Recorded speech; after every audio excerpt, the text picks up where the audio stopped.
Dios les bendiga. Un saludo a cada uno de ustedes. Bienvenidos. La reflexión para este día se titula Fidelidad. Vamos a hablar de la fidelidad.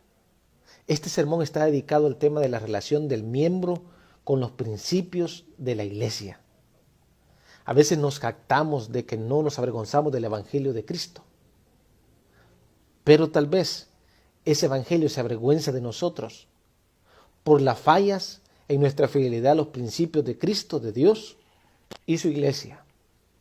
Esto es algo que no podemos negar.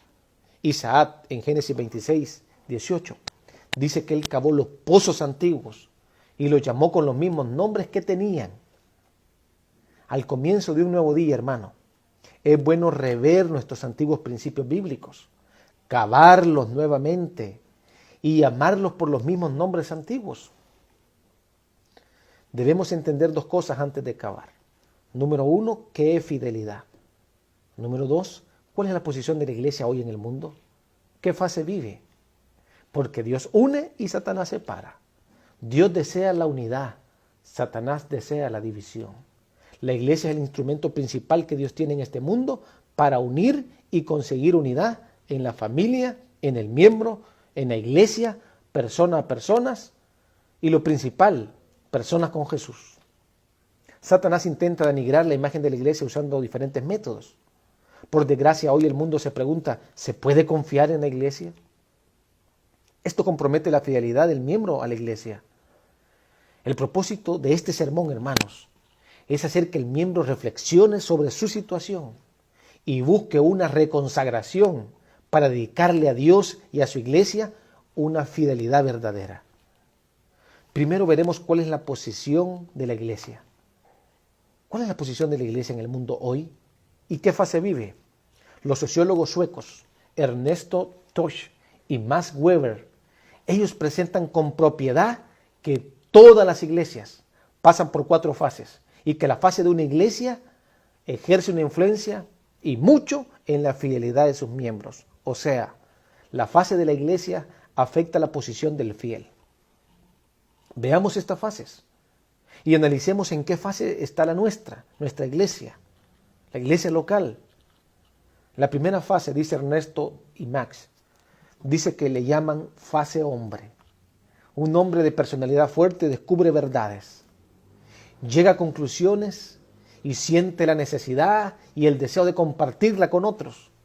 Por ejemplo, Guillermo Miller, del año 1816 al año 1831, estudió y descubrió una verdad, el asunto de las 2300 tardes y mañanas. De manera equivocada determinó que la purificación del santuario era el regreso de Jesús alrededor del año de 1843. En agosto de 1831, en la ciudad de Dresden, presentó la verdad en una semana, todas las noches predicaba. Su conclusión del estudio realizado durante 13 años lo predicó en esa noche. La segunda fase se llama fase movimiento. En esta fase algunas de las personas que escucharon el mensaje simpatizaron con la verdad y la aceptaron. Eso da origen al grupo, que por compartir la misma creencia surge como un movimiento religioso. Por ejemplo, cuando Miller presentó su mensaje, muchas de las personas lo aceptaron. Entre ellas se destaca Edson, Crozier, Elena Harmon, Weiss, Andrews, Jaime White, y así surge el movimiento millerita. A estas personas se les llama pioneros por la decisión a la causa, su fidelidad incondicional y el espíritu de la iglesia primitiva que es muy acentuado en esta fase. Si lees Hechos 2, 44 y 46, ahí se nos dice que todos los que habían creído estaban juntos, tenían en común todas las cosas y perseverando unánimes cada día en el templo. En la fase 3 se le llama fase máquina. Para mantener el movimiento en crecimiento, que esta fase posee metas, objetivos, una misión que cumplir. Se establece una institución que consecuentemente surge como una máquina organizadora. Serían oficinas, escuelas, fábricas, seminarios, clínicas, administración, etc. Esta es sin duda la mejor fase de una iglesia, debido a su equilibrio organizativo. Motivado por la misión de la iglesia, existe mucha fidelidad en relación miembro-iglesia y sus principios. en la cuarta fase, llamada fase monumento. Esta es la fase traumática de una iglesia, porque debido a su gran éxito en el crecimiento físico, numérico y financiero, es como dice la palabra en Apocalipsis 13:17. Yo soy rico, me he enriquecido y no me hace falta nada. Repito, yo soy rico y me he enriquecido y de ninguna cosa tengo necesidad.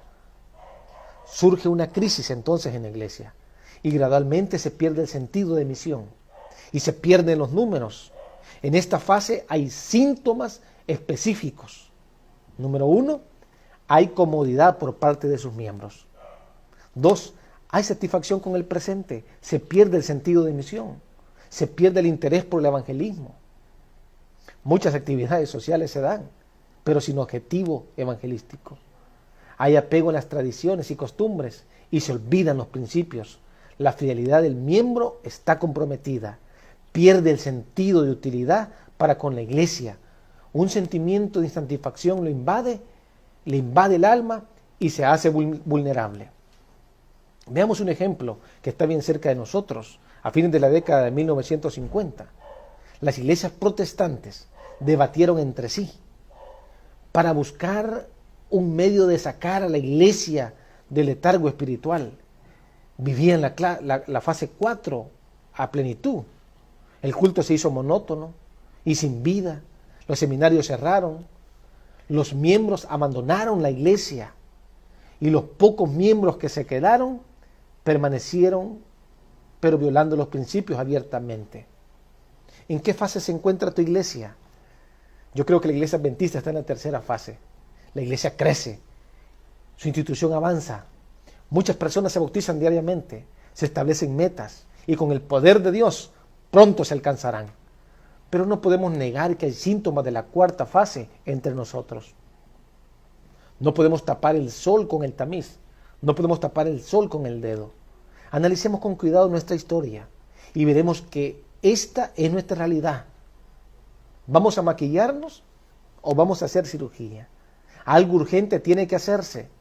¿Pero qué hacer? Si nuestro asunto es la fidelidad, entonces, queridos hermanos, debemos entender qué es la fidelidad para saber qué hacer. Fidelidad, según el diccionario, es puntualidad, exactitud en la ejecución de algo, lealtad, observancia de la fe, tiene honor, es íntegro, no falla, observa rigurosamente la verdad, tiene exactitud en sus actividades, es poseedor de una brújula que señala siempre al mismo polo. ¿Qué otra definición, queridos hermanos, podría ser mejor para estimular las relaciones de los miembros de la iglesia que la palabra fidelidad? El término fidelidad puede producir controversias, porque ser fiel en esta generación libertad, es ser aburrido, cuadrado, bobo, fuera de contexto e ir en contra de la marea. Estos adjetivos en cierta forma nos afectan, porque somos seres humanos. Queremos ser aceptados en los grupos sociales. Queremos ser aceptados con los grupos con los cuales nosotros nos relacionamos, en la escuela, el trabajo, la iglesia, el deporte, etc. Esta generación libertad está también dentro de la iglesia. Son personas celosas, quieren el bien de la iglesia, trabajan para que se desarrolle, pero a veces llaman a la fidelidad legalismo y así afectan la vida espiritual de muchos. Veo que la mejor definición para la palabra fidelidad, para aplicarla a la iglesia, la mejor palabra es la brújula, porque no importa el tamaño de la tempestad, no importa qué fuerte sea la tormenta, no importa la tempestad que alcance el navío, ella, la brújula, siempre permanece fiel al polo. Hermanos, somos la iglesia remanente, no surgimos como obra del azar. Dios la hizo surgir en el momento señalado para alertar al mundo que Jesús está por regresar y que debemos de prepararnos. Tenemos una misión que cumplir, tenemos un cielo que conquistar. Queridos hermanos, tenemos que llevar a los miembros a ser fieles, porque es nuestro creador, porque Dios es nuestro creador, es el único Dios, es el mantenedor. Si sucede algo bueno en nuestra vida, procede de Él. En Lamentaciones capítulo 3, versículo 22, dice que por la misericordia de Jehová no hemos sido consumidos, porque nunca decayeron sus misericordias. La iglesia adventista del séptimo día está sobre fundamentos firmes, su base es segura, y está respaldada por las doctrinas bíblicas que se llaman principios de Dios. Sus columnas que sostienen a la iglesia y la hacen permanecer firme hasta que Jesús vuelva por segunda vez a esta tierra. Vamos a acabar en algunos principios y vamos a llamarlos por los mismos nombres antiguos. Empecemos por la fidelidad personal. Fidelidad es dejar que la luz de Jesús brille en nosotros. Cristo espera con un deseo anhelante la manifestación de sí mismo en su iglesia. Cuando el carácter de Cristo, queridos hermanos, sea perfectamente reproducido en su pueblo, en nuestra vida, entonces vendrá Él para reclamarlos como suyos. Usted puede ver eso en palabras de vida del gran maestro. Todo cristiano tiene la oportunidad no solo de esperar, sino de apresurar la venida de nuestro Señor Jesucristo, decía el apóstol Pedro. Si todos los que profesan el nombre de Cristo llevaran fruto para su gloria y honra, pregunto, ¿cuán prontamente se sembraría en todo el mundo la semilla del Evangelio? Rápidamente maduraría la gran cosecha final y Cristo vendría para recoger el precioso grano. Queridos hermanos, la fidelidad personal no puede ser algo temporario, sino eterno. Debemos de ser fieles siempre. 2. La fidelidad en el matrimonio. La primera institución creada por Dios fue el matrimonio. Dios había dispuesto que hombres y mujeres se unieran en el santo lazo del matrimonio para formar familias cuyos miembros, coronados de honor, fueran reconocidos como miembros de la familia celestial. La familia no es solo la base de la sociedad, sino también es la base de la iglesia. Fidelidad en el matrimonio, queridos hermanos, significa fidelidad a Dios, fidelidad a sus principios. Romper los votos del matrimonio es romper los votos hechos a Dios. Algunos lo hacen sin sentir remordimiento por esa actitud negativa. Es que se violan los principios. ¿Cómo puede alguien ser infiel en el matrimonio? Violando las leyes del matrimonio. Hoy el 76% de los matrimonios, él o ella, ya adulteraron por lo menos una vez. Y eso lo dicen las mejores encuestas. El marido descuida el mantenimiento del hogar. La mujer descuida los deberes del hogar. Por último, veamos la fidelidad en las finanzas. El mismo lenguaje en cuanto al sábado, el mismo lenguaje que se usa en la ley del sábado, se usa en la ley del diezmo. El séptimo día es sábado del Señor tu Dios. El hombre no tiene el derecho ni el poder de sustituir el séptimo día por el primero. Podrá pretender hacerlo, pero el fundamento de Dios es firme. Las costumbres y las enseñanzas de los hombres no, y no van a disminuir los reclamos de la ley divina. Dios santificó el séptimo día. Esa porción específica de tiempo fue separada por Dios mismo, hermano, para el culto religioso. Y continúa hoy tan sagrada como la primera vez cuando fue santificada por nuestro Creador. Asimismo el diezmo de nuestras entradas, es santo a Jehová. El Nuevo Testamento no promulga de nuevo la ley del diezmo, como tampoco la del sábado, porque la validez de ambas se da por establecida, se da por sentada. Y su profundo significado espiritual se considera explicado. Mientras nosotros como pueblo procuramos firmemente dar a Dios el tiempo que Él se ha reservado como suyo, ¿no le daremos también esa parte de nuestros recursos que Él reclama? No lo reclama el pastor, no lo reclama la iglesia, no lo reclama el hermano, sino Dios mismo. La falla en los diezmos y las ofrendas es una violación de los votos hechos a Dios. Para terminar, querido hermano, hoy en día tenemos desafíos, pero no somos transformados. Estamos convencidos, pero no convertidos. Oímos, pero no practicamos. De ese modo nos engañamos a nosotros mismos. Usted que es miembro de la iglesia de Dios, y esta iglesia que Jesús pronto vendrá a buscar, esta iglesia es la novia que espera a su novio, a Jesús. No se engañe más. Ponga en práctica la palabra del Señor.